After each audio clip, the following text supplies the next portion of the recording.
अस्सलाम वालेकुम। SM news के साथ मैं हूं मुक़द्दर रज़ा। SM न्यूज़ स्टूडियो में खुश आमदीद। खबरों का सिलसिला बढ़ाते हुए खबर शामिल करते हैं बवाना से।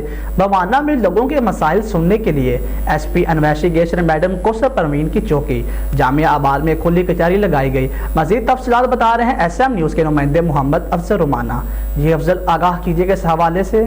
जी बिल्कुल, बवाना लोगों के मसाइल सुनने के लिए SP investigation madam Kausar Parveen की चौकी जामियाबाद में खुली कचहरी में DSP हेडक्वार्टर, SHO, तफ्तीशी अफसरान और इलाका के लोगों की कसीर तादाद में शिरकत। खुली कचहरी के दौरान लोगों के मसाइल सुनकर मौके पर अहकामात जारी किए। लोगों की दाद रसी करके रिपोर्ट भिजवाई जाए। SP investigation madam Kausar Parveen का कहना है कि लोगों के मसाइल हल करते हुए बर वक्त इंसाफ की फराहमी को यकीनी बनाएंगे। जी बहुत शुक्रिया अफजल, तफसीलात से आगाह करने के लिए। मज़ीद खबरों के लिए देखते रहिए SM न्यूज़।